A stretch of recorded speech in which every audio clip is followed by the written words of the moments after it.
I'm going to go over finding a potential function for something like this force here. Let's say that we've already calculated the curl of F and found that it was 0, which means we know that it does have a potential.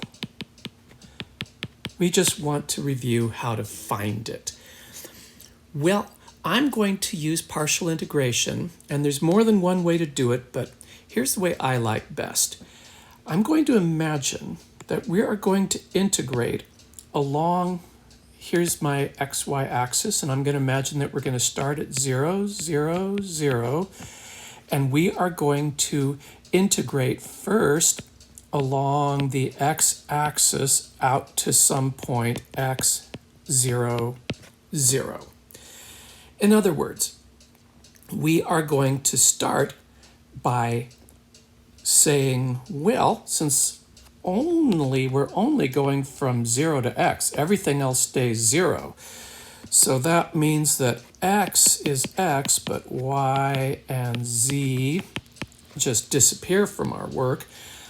Also, and more important, it means that dy and dz are both equal to 0 because x is the only thing that changes.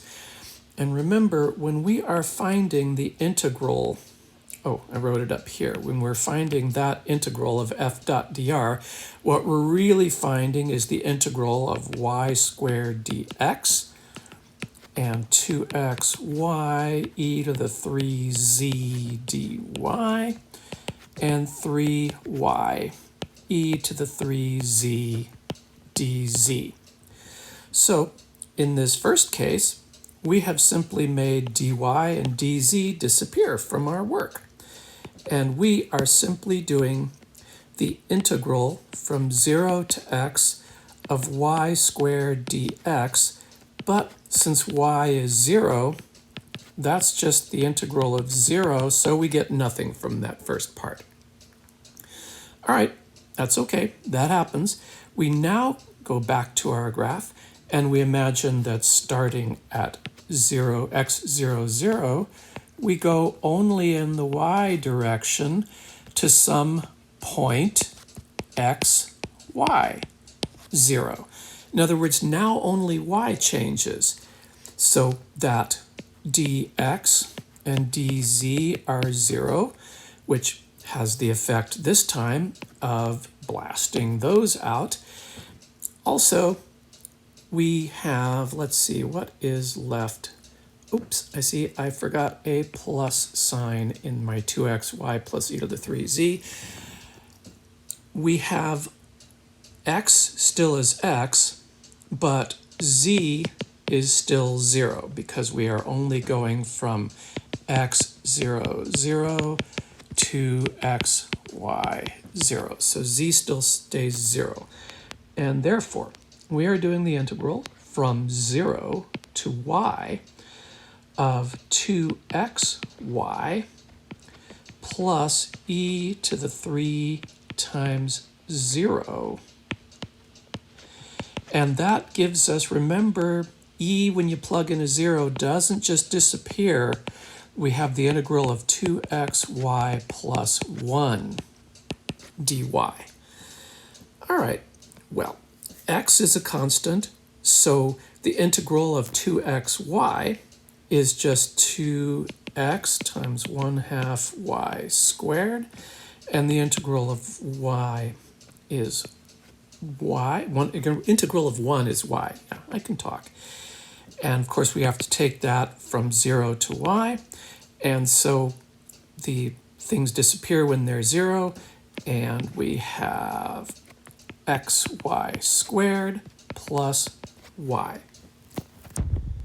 All right, back to our little 3D visualization, and just for fun, I'll pick red this time as we now go up in three-dimensional space to some arbitrary point x, y, z, and by now I hope you see that this is going to eliminate from our work the dy and the dx, and we only are going to integrate this last part, 3y e to the 3z dz.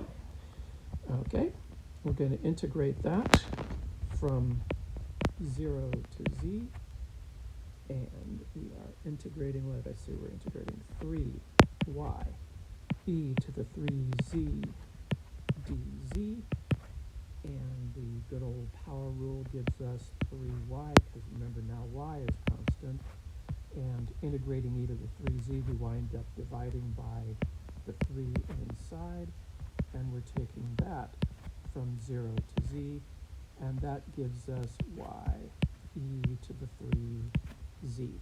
Now the first time I did this, I forgot that we have to take this from 0 to z, and e to the 3z does not disappear when z is 0.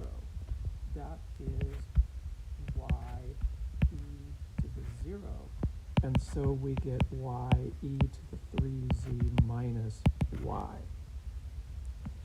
Okay, now we add all the pieces that we got. The x part gave us nothing. Let's just do one last color change. The x part gave us nothing. The y integral gave us xy squared plus y, and the z integral gave us y e to the 3z minus y. And the y's cancel out, and we get xy squared plus y e to the 3z, oh yeah, plus c. Don't you hate how many teachers will take off a point just for forgetting that stupid c?